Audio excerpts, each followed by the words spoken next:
యేసుక్రీస్తు నామమున అందరికీ శుభములు తెలుపుచు మనము వాక్యం చదువుకొని ధ్యానించుకుందాం. మత్తయి సువార్త 3వ అధ్యాయము 16-17 వచనాలు చదువుకుందాము. మత్తయి సువార్త 3వ అధ్యాయము 16-17 వచనములు. యేసు బాప్తిస్మము పొందిన వెంటనే నీళ్లలో నుండి ఒడ్డునకు వచ్చెను. ఇదిగో ఆకాశము తెరవబడెను. దేవుని ఆత్మ పావురము వలె దిగి తన మీదకు వచ్చుట చూచెను. మరియు ఇదిగో ఈయనే నా ప్రియ కుమారుడు, ఈయన యందు నేను ఆనందించుచున్నానని ఒక శబ్దము ఆకాశము నుండి వచ్చెను. ఇక్కడ మనం చూసినట్లయితే యేసుక్రీస్తు ప్రభుల వారు బాప్తిస్మము పొందిన వెంటనే జరిగినటువంటి సందర్భాన్ని మనం చూస్తుంటున్నాం. యేసు ప్రభు బాప్తిస్మము పొంది నీళ్ళలో నుండి ఒడ్డునకు వచ్చిన వెంటనే జరిగినటువంటి ఒక ఆశ్చర్యం, ఆకాశము తెరవబడుట, దేవుని ఆత్మ పావురం వలె తన మీదకు దిగువచ్చుట చూచెను. అంటే ప్రభుల వారే చూస్తున్నారు. ఆకాశము నుండి దేవుని ఆత్మ పావురం వలె దిగివచ్చుట చూచెను. మరియు ఇదిగో ఈయనే నా ప్రియ కుమారుడు, ఈయన యందు నేను ఆనందించుచున్నానని ఆకాశము నుండి ఒక శబ్దము వచ్చెను. అంటే ఇక్కడ త్రిత్వము మనం ఎక్కువగా చూస్తుంటున్నాం. త్రిత్వంలో ఏకత్వమైనటువంటి దేవుని గొప్ప కార్యములను మనం ఇక్కడ గమనించవచ్చు. యేసుక్రీస్తు ప్రభు కుమారుడుగా భూలోకమునకు అరుదించి మానవ మాతృడుగా, సంపూర్ణ మానవ పుత్రుడుగా, అదే టైంలో సంపూర్ణ దైవ కుమారుడుగా భూలోకంలో సంచరిస్తూ మానవుల అందరికీ మాదిరికరంగా ఉండుటకు తను బాప్తిస్మము తీసుకొని, అందరూ ఎలాగైతే బాప్తిస్మం తీసుకుంటున్నారో అలాగే ప్రభు అయిన యేసుక్రీస్తు కూడా బాప్తిస్మం తీసుకొని నీటిలో నుండి ఒడ్డునకు వచ్చిన ఆ క్షణములో ఆకాశము తెరవబడెను. మొట్టమొదటిగా చూస్తే ఆకాశము తెరవబడినట్టుగా మనం చూస్తున్నాం. దేవుని ఆత్మ పావురము వలె తన మీదికి దిగివచ్చుట చూచెను. అంతేకాకుండా ఒక శబ్దము ఆయన వింటున్నది ఏంటంటే, ఈయనే నా ప్రియ కుమారుడు. దేవుని ఆత్మ, కుమారుడగు యేసు క్రీస్తు ప్రభువు, అలాగే దేవుడు త్రిత్వంలో ఏకత్వమైన దేవుని పనులను ఇక్కడ ఆశ్చర్య కార్యములను చూస్తుంటున్నాం. మనం తీసుకుంటున్నటువంటి అంశం కూడా త్రిత్వంలో ఏకత్వమైనటువంటి దేవుని గురించే మనం చూస్తుంటున్నాం.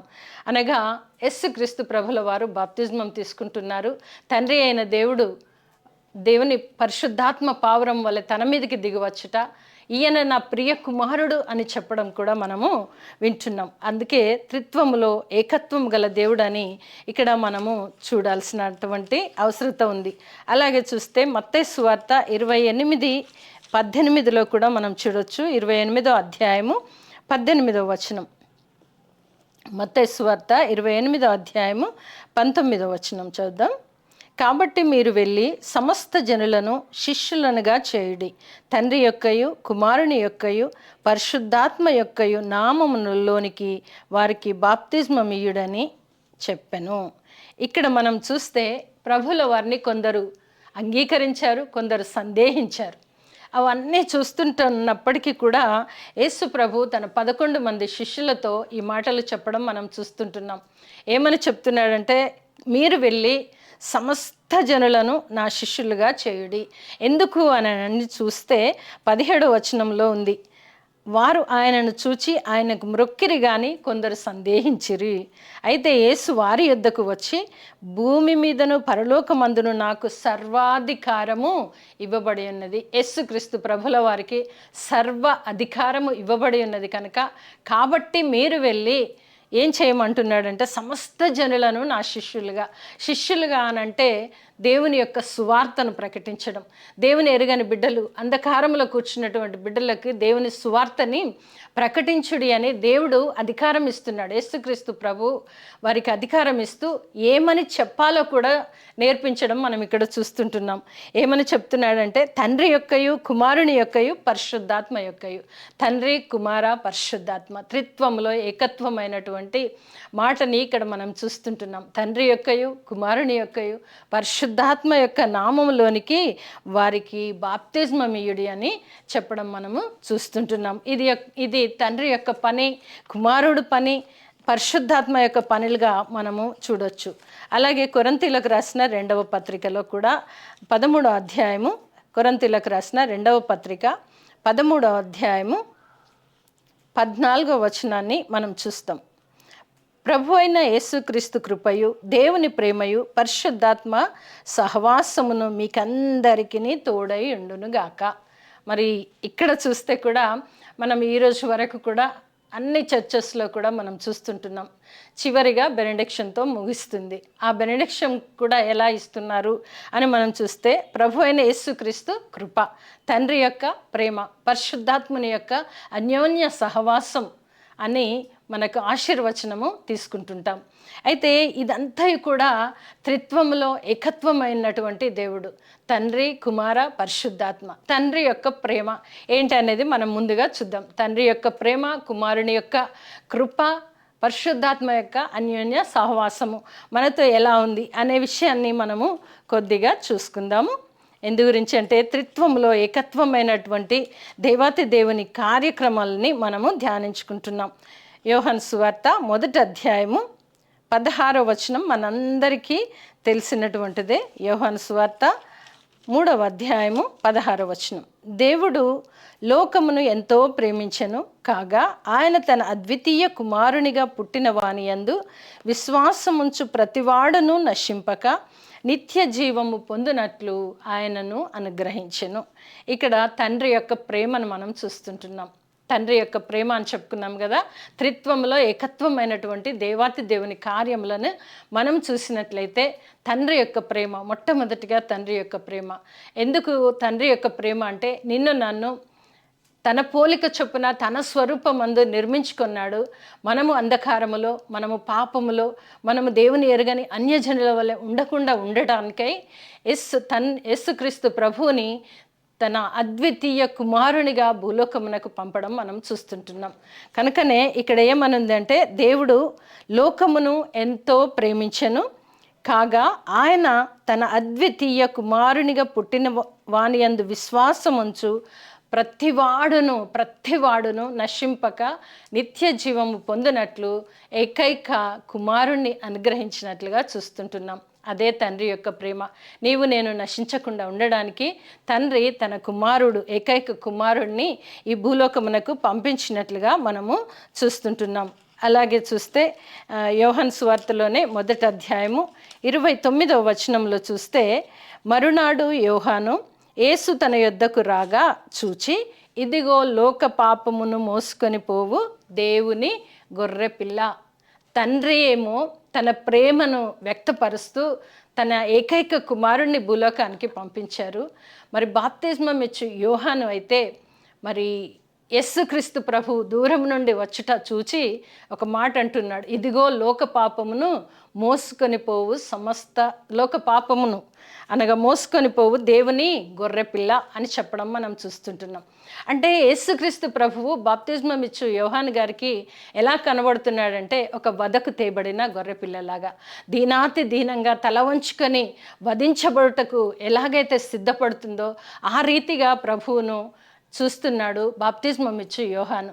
అందుకే ఆయన ఏమంటున్నారంటే, ఇదిగో లోక పాపమును మోసుకొని పోవు దేవుని గొర్రెపిల్ల అని ప్రభుల వారిని చూడగానే ఆయన పలుకుతున్నటువంటి మాట ఎంత గొప్ప అర్థం ఇచ్చుచున్నది అంటే, ఇక్కడ నిజంగానే తండ్రి ఏమో తన ప్రేమకు బదులుగా కుమారుడిని ఇస్తే, ఆ కుమారుడు భూలోకంలో సంచరించుచున్నప్పుడు బాప్తిస్మం ఇచ్చు యోహాను గారు ఆ కుమారుడైన యేసుక్రీస్తు ప్రభుని ఎలా చూస్తున్నాడంటే, లోక పాపము మోసుకొని పోవు దేవుని గొర్రెపిల్లగా, ఒక వధించబడే గొర్రెపిల్లగా, అనగా మన పాప దోషములన్నింటినీ తన భుజస్కంధముల మీద వేసుకొని మన పాపము నుండి మనల్ని రక్షించి విడుదలపరిచి విమోచించడానికి ఈ భూలోకమునకు అరుదించినటువంటి లోక పాపమును మోసుకొని పోవు దేవుని గొర్రెపిల్లగా మరి భక్తుడైన బాప్తిస్మం ఇచ్చు యోహాను గారు చూడడం మనం చూస్తుంటున్నాం. అందుకే యేసుక్రీస్తు ప్రభువు నిన్ను నన్ను మన పాపముల నుండి రక్షించి విడుదలపరచడానికి ఈ భూలోకమునకు అరుదించినట్లుగా ఇక్కడ చూస్తున్నాం. అందుకే ఇది తండ్రి యొక్క ప్రేమను మనం చూసాం. అలాగే యేసుక్రీస్తు యొక్క కృప కూడా ఏంటో మనం చూద్దాం. కొరింథీయులకు రాసిన 2వ పత్రిక 12వ అధ్యాయము 9వ వచనం చదువుకుందాము.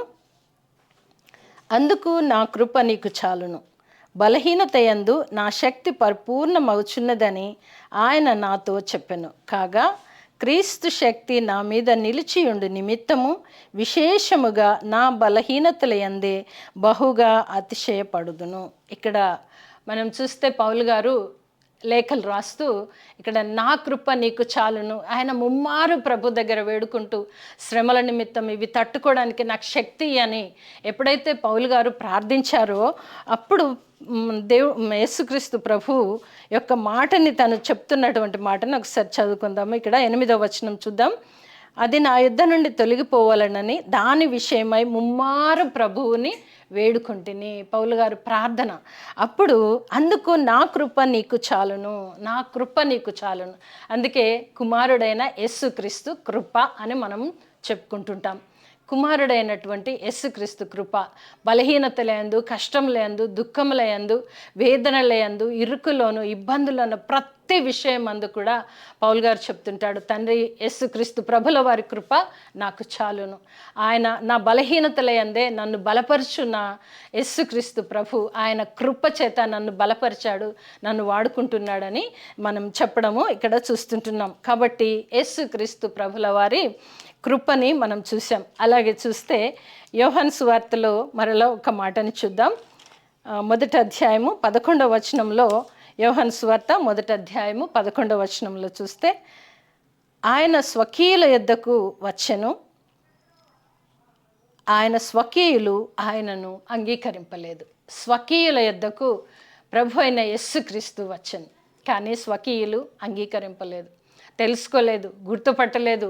ఆయన నా యేసుక్రీస్తు ప్రభువే అని అంగీకరించని రీతిగా స్వకీయుల యొద్దకు నా స్వకీయులు అని ఆయన వచ్చారు. ఎందు గురించి అంటే తండ్రి యొక్క ప్రేమ ద్వారా కుమారుడైన యేసుక్రీస్తుని పంపించినప్పుడు మన స్వకీయులే అని వచ్చినారు, కానీ స్వకీయులు ఆయనను అంగీకరించినట్లుగా మనం ఇక్కడ చూస్తుంటున్నాం. అనగా యేసుక్రీస్తు ప్రభు మన కొరకు ఆయన కృపనిస్తూ ప్రతి విషయంలోనూ రక్షణ మార్గం చూపిస్తూ మనము రక్షించబడుటకు దేవుని యొక్క ప్రణాళికను ఆయన చేయగొని భూలోకమున కరుదించి నిన్ను నన్ను కాపాడి రక్షించి మోక్ష మార్గము చూపించటానికి వచ్చారు. నిత్యము పౌలు గారికి వలె నీకు నాకు కూడా సమాధానం ఇస్తూ నా కృప నీకు చాలును అని మనల్ని బలపరుస్తున్న దేవాతి దేవుడు, అంతేకాకుండా మనకు రక్షణ భాగ్యమునిచ్చి నడిపిస్తున్న లోక రక్షకుడు అని కూడా మనం చెప్పుకోవచ్చు. అలాగే చూస్తే రోమా పత్రికలో చూద్దాం. మరి పరిశుద్ధాత్మ యొక్క సహవాసం అని కూడా చదువుకున్నాం కదా, అది కూడా చూద్దాం. రోమా పత్రిక 8వ అధ్యాయము 26వ వచనం. అటువలే ఆత్మయు మన బలహీనతను చూచి సహాయం చేయుచున్నాడు. ఎలా అనగా మనం యుక్తముగా ఎలాగూ ప్రార్థన చేయవలనో మనకు తెలియదు, కానీ ఉచ్చరింప శక్యము కానీ మూల్గులతో ఆత్మ తానే మన పక్షముగా విజ్ఞాపన చేయుచున్నాడు. ఇక్కడ చూస్తే కూడా మన బలహీనతలందు పరిశుద్ధాత్మని యొక్క ఆదరణకర్త యొక్క సహాయము ఎలా ఉందో మనం ఇక్కడ చూడొచ్చు. ఏంటి అంటే మన బలహీనతలుగా ఉన్నప్పుడు, చాలా దుఃఖ సమయంలో ఉన్నప్పుడు, మనకి నోటి నుండి ఉచ్చరింప శక్యము కానప్పుడు మనము ప్రభు దగ్గర పాదాల చెంత మోకరించవచ్చు, కానీ కన్నీరు కారుతున్న సమయంలో మనం ఏమి పలకాలో మన నోటి నుండి రాకపోవచ్చు. కానీ పరిశుద్ధాత్మ దేవుడు ఆదరణకర్తగా ఉండి నీ పక్షంగా ఆయన విజ్ఞాపన చేయు దేవుడై ఉంటున్నాడు. అందుకే పరిశుద్ధాత్మని యొక్క అన్యోన్య సహవాసం అని మనము చెప్పుకుంటున్నాం. తండ్రి యొక్క ప్రేమ, కుమారుని యొక్క కృప, పరిశుద్ధాత్మని యొక్క అన్యోన్య సహవాసము అని మనం 3 రకాలుగా చూసాం. ఇదంతా కూడా త్రిత్వములో ఏకత్వమైనటువంటి దేవాతి దేవుని గొప్ప కార్యములుగా నేను గ్రహించాల్సినటువంటి అవసరత ఎంతైనా ఉంది. అలాగే 15వ అధ్యాయం, యోహాను సువార్త 15వ అధ్యాయము 26వ వచనం కూడా చదువుకుందాం ఒకసారి.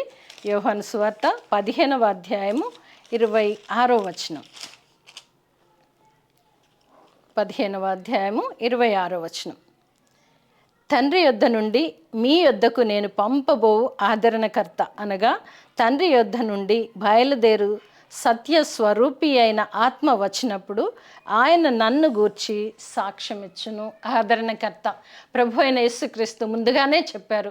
తండ్రి ఏమో తన ప్రేమను వ్యక్తపరుస్తూ కుమారుణ్ణి భూలోకమునకు పంపించారు. కుమారుడు మనకు రక్షణ మార్గం చూపిస్తూ మన పాపముల నిమిత్తము ఆయన శిలువయాగం చెంది ఆయన నేను ఒంటరిగా మిమ్మల్ని విడిచి వెళ్ళట్లేదు, తండ్రి యొద్ద నుండి మీకు వేరొక ఆదరణకర్తను పంపిస్తాను అని చెప్పడం మనం ఇక్కడ చూస్తుంటున్నాం. కనుక మనం ఉచ్చరింప శక్యం కాని మూలుగులతో ఉన్నప్పుడు పరిశుద్ధాత్మ దేవుడు అన్యోన్య సహవాసము మనతో కలిగి మన పక్షాన విజ్ఞాపన చేయువాడై ఉన్నాడు.